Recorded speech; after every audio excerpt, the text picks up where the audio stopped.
আমরা জনাব মাওলানা মোহাম্মদ মামুনুল হককে শুভেচ্ছা এবং কৃতজ্ঞতা জানাই। স্বাগত আজকের অনুষ্ঠানে। জনাব মামুনুল হক, আপনি নিশ্চয়ই আমাদেরকে শুনতে পাচ্ছেন। আপনি কি মনে করেন যে আল্লামা মামুনুল হক, আপনি কি মনে করেন যে মওদুদী সাহেবের দেখিয়ে দেওয়া আদর্শ বা পথ বাদ দিলে জামায়াতে ইসলামী যে মানে কথা বলে সেই রাজনীতিতে তারা থাকবে, নাকি তাদের কিছু পরিবর্তনও করতে হবে যদি ব্যাপারটা শুধু মওদুদী সাহেবই হয়?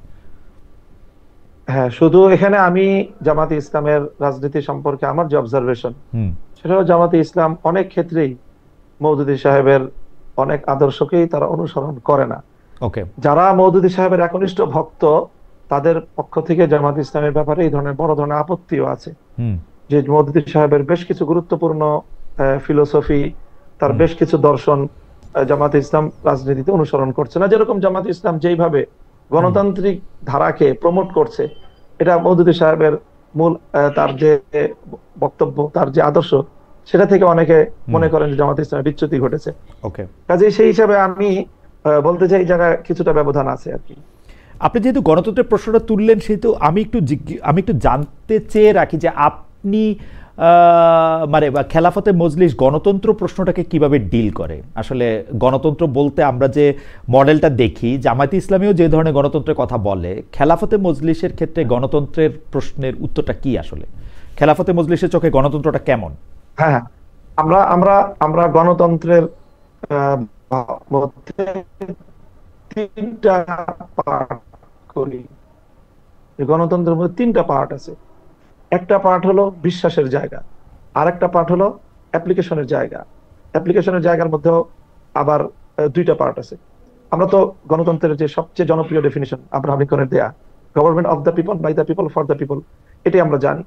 তো এই যে গভর্নমেন্ট অফ দ্য পিপল, এটা হলো বিশ্বাসের জায়গা গণতন্ত্রের। এই জায়গাটা ইসলামের সাথে শতভাগ সাংঘর্ষিক।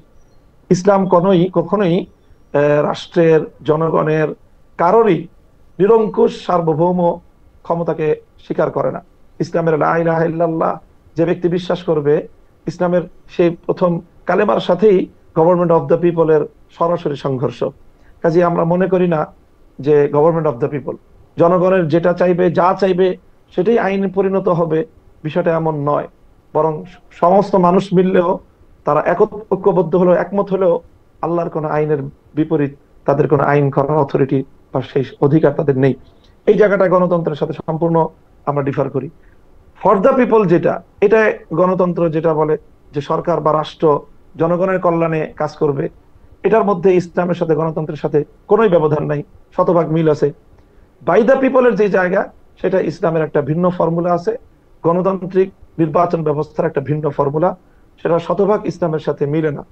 তো আমরা শুধুমাত্র বাই দ্য পিপল, যে জনগণ নির্বাচন যে পদ্ধতি গণতন্ত্রের, আমরা মন্দের ভালো হিসাবে গণতন্ত্রের নির্বাচন ব্যবস্থাটাকে আমরা অল্প সময়ের জন্য বা সাময়িক সময়ের জন্য বিকল্প ভালো কোনো ব্যবস্থা না থাকায় আমরা গণতান্ত্রিক নির্বাচন পদ্ধতিকে আমরা অনুসরণ বা সেটাকে আমরা প্রয়োগ করছি বা সেটাতে অংশগ্রহণ করছি, বিষয়টা এতটুকু।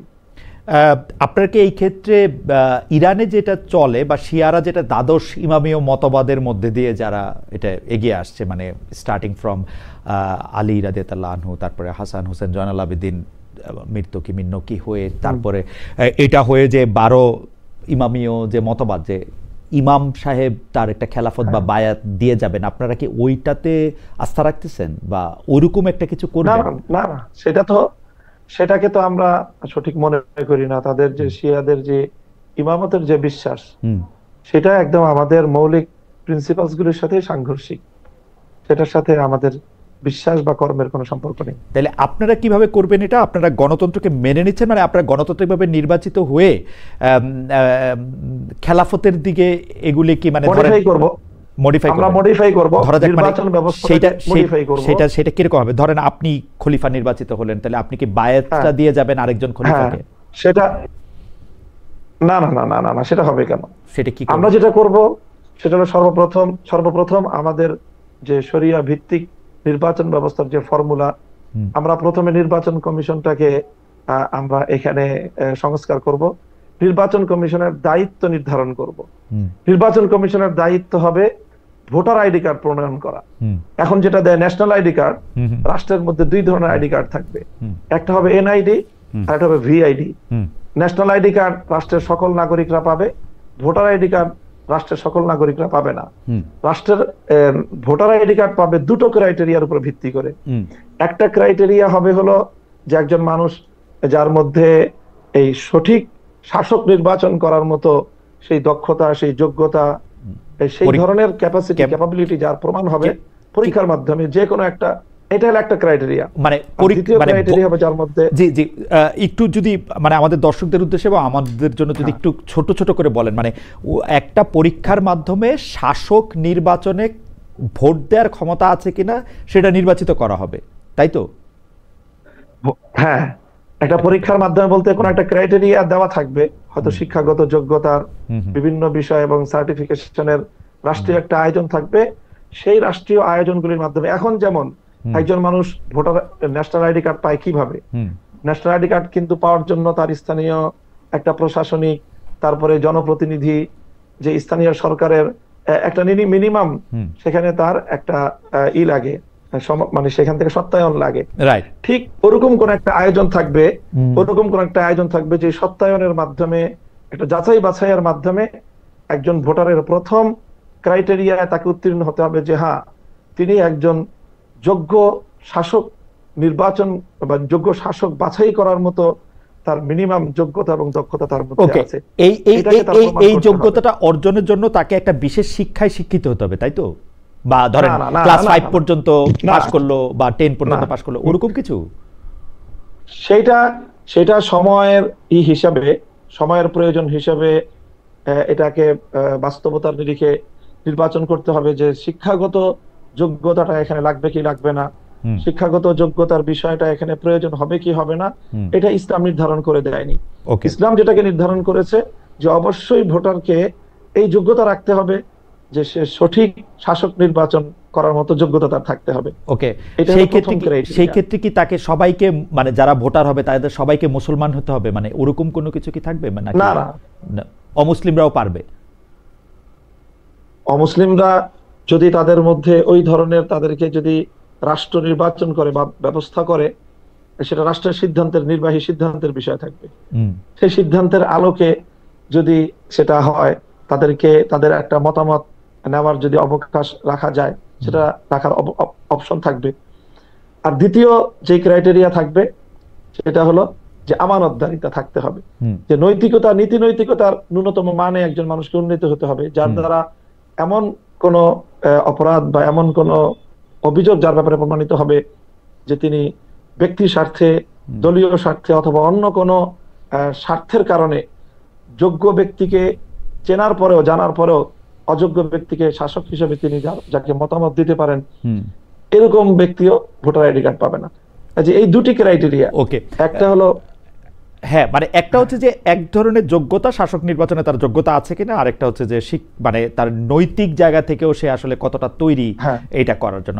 আমি ছোট ছোট দুই তিনটা প্রশ্ন করতে চাই। নারীরা কি এই জায়গায়, বা যারা ইসলাম ধর্ম অবলম্বন করে না সেটা আপনি বললেন, তারাও কি এই যোগ্যতা অর্জন করতে পারবে? যদি এটা মানে নারীরা তো অবশ্যই পারবে, এখানে নারী পুরুষের কোনো ভেদাভেদ নাই, নারী পুরুষের ভেদাভেদ নাই, পুরুষ কোনো ভেদাভেদ নাই, নারী এবং পুরুষ সকলেই একেবারে নির্বিশেষে এই যোগ্যতা অর্জন করতে পারবে। আচ্ছা, এই ক্ষেত্রে আমার প্রশ্ন হচ্ছে যে আপনি যেহেতু অনেক দিন ধরে বিষয়গুলি নিয়ে ভাবছেন, আপনি ক্লাসেও পড়ান বিষয়গুলা নিয়ে মানুষদের, আপনার কাছে কি মনে হয় আপনার এই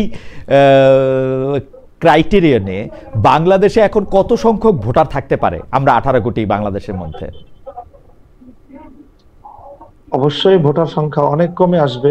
জি, বাংলাদেশে বর্তমানে 18 কোটি মানুষের মধ্যে ভোটার আছে 12 কোটির মতো। জি, হয়তো সেই ক্ষেত্রে এটা আরো অর্ধেকের কমে নেমে আসবে, হতে পারে। যারা ভোটার হবেন তাদেরকে কি রাষ্ট্র কোনো বাড়তি সুবিধা দিবে, বেতন বা অন্য কোনো কিছু? না, ওরকম কোনো কিছু না। আচ্ছা, কোনো বাড়তি সুবিধা তারা পাবে। আপনি এইটা ইন্টারেস্টিং। আপনি বলছেন যদি খেলাফতে মজলিসের পক্ষ থেকে রাষ্ট্র গঠন করা সম্ভব হয়, বা খেলাফতে মজলিসের জোটের পক্ষ থেকে রাষ্ট্রের রাষ্ট্র যেভাবে গঠিত হবে সেটাতে যদি অবদান রাখা সম্ভব হয়, সেই ক্ষেত্রে আপনারা ভোটার পদ্ধতি বা ভোট পদ্ধতি আপনারা সংস্কার করবেন, সেই ক্ষেত্রে কারা ভোট দিতে পারবে। আমি এটা বলি নাই। জি, তাহলে আপনি আমাদের এখন যে জোট, জি আমাদের যে এখন আন্দোলন, এটা হলো বর্তমান বাংলাদেশের জুলাই বিপ্লব পরবর্তী এই মুহূর্তের যে বাংলাদেশ, এই বাংলাদেশের সার্বিক পরিবেশ অনুযায়ী আমরা এই মুহূর্তেই চূড়ান্ত খেলাফা রাষ্ট্রের দিকে যাওয়ার পদক্ষেপ এক ধাপেই নিতে পারবো, এটা আমরা মনে করি না। আমাদেরকে এটার জন্য আরো সময় নিতে হবে, মানুষকে এটার জন্য আরো প্রিপেয়ার করতে হবে, তারপরে ধাপে ধাপে আমাদেরকে সেই পর্যায় পর্যন্ত যেতে হবে। ওকে, আপনি ধাপে ধাপে এখানে যেতে চান, তবে আপনার লক্ষ্য হচ্ছে যে এরকম একজন ভোটার যেটি আসলে ইসলামের সাথে সম্পর্কযুক্ত, ওরকম একটা ভোটার তালিকা করা, যেখানে একটা ভিআইডির প্রস্তাব আপনি করছেন, যেখানে ভোটার আইডেন্টিফিকেশন কার্ড হবে, শুধুমাত্র একজন নাগরিক হইলেই তিনি ভোট দিতে পারবেন, ব্যাপারটা এরকম না হইতে পারে। সেটা হওয়ার ক্ষেত্রে কি কি ক্রাইটেরিয়ান হবে সেটা হয়তো আলোচনার মাধ্যমে পরবর্তী সময় সিদ্ধান্তের মাধ্যমে সেটি ঠিক করা হবে। আপনাকে ধন্যবাদ। আমি পরবর্তী প্রসঙ্গে যাই যে আপনি মানে এই সরকার, অনেকেই মানে ব্যাপারটা এরকম করে বলেন যে ডক্টর মোহাম্মদ ইউনূস সরকারই আসলে আপনাদের কাবুল যাওয়ার ব্যবস্থা করে দিয়েছিলেন বা কাবুল যেতে দিয়েছিলেন, এর জন্য নিশ্চয়ই আপনারা ধন্যবাদও দিয়েছেন।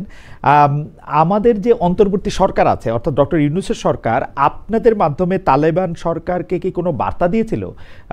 আপনারা এর মধ্যে সংবাদ মাধ্যমে বলেছেন যে তালেবান সরকার আপনাদের মাধ্যমে বাংলাদেশ সরকারের কাছে অনুরোধ করেছে যাতে ঢাকায় তাদের কূটনৈতিক মিশন সক্রিয় করা যায়।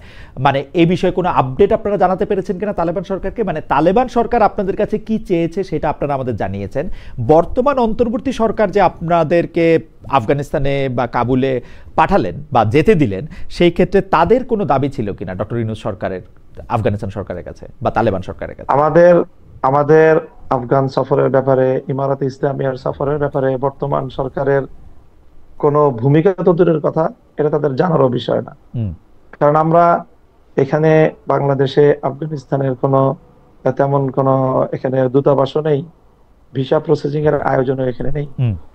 আমরা এটা যুক্তরাজ্যের একটা প্রতিষ্ঠানের মাধ্যমে লন্ডনের মধ্যস্থতায় সেখান থেকে আমাদের ভিসা প্রসেসিং হয়েছে, এবং বাংলাদেশ থেকে যেহেতু সরাসরি কাবুলে যাতায়াতের কোনো উপায়ও নেই, এই জন্য আমরা বাংলাদেশ থেকে যাইও নি এবং সোজাসুজি বাংলাদেশে আমরা আসতেও পারিনি। কাজেই এটার সাথে সরকার অথবা সরকারি কোনো কর্তৃপক্ষের ন্যূনতম কোনো সম্পর্কই নেই। এখানে আমরা সম্পূর্ণ ব্যক্তি উদ্যোগে, ব্যক্তি ইচ্ছায় এবং যুক্তরাজ্য ভিত্তিক একটা সংস্থার মধ্যস্থতা এবং তাদের আয়োজনে সেখানকার কাবুল সরকারের আমন্ত্রণ সেই সংস্থার মাধ্যমে আমাদের কাছে এসেছে, আমরা সেভাবে গিয়েছি। হ্যাঁ, সেখান থেকে সেই রাষ্ট্রের গুরুত্বপূর্ণ ব্যক্তিবর্গ তারা বাংলাদেশের সাথে কূটনৈতিক সম্পর্ক স্থাপনের আগ্রহ ব্যক্ত করেছে। আমরা সেই বার্তা প্রেসের মাধ্যমে বর্তমান সরকারের কাছে আমরা পৌঁছে দিয়েছি। আপনাদের আফগানিস্তান যাওয়ার সময় বা কাবুল যাওয়ার সময় আপনারা সরকারের কাউকে আপনারা ইনফর্ম করেন নাই যে আমরা আসলে আফগানিস্তান যাচ্ছি বা আফগানিস্তানের বা কাবুল সরকারের সাথে কথা বলতে চাচ্ছি, সেটা আপনারা এটা বলেন নাই? না। ওকে,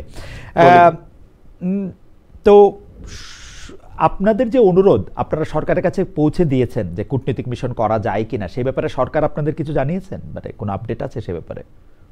না, এই ব্যাপারে আমাদের কাছে কোনো আপডেট নেই। আমরা এমনিতে অফিসিয়াল ভাবে খোঁজ খবর নিয়েছি, তো অফিসিয়াল ভাবে ওই রকম যে অফিসিয়াল জবাব যে হ্যাঁ তাদের সাথে আমাদের আফগানিস্তানের একটা ছোট্ট অফিস ঢাকায় আছে, সেখানে 1-2 জন ব্যক্তিও আছেন, তাদের সাথে যোগাযোগ আছে, তারা চেষ্টা করছে।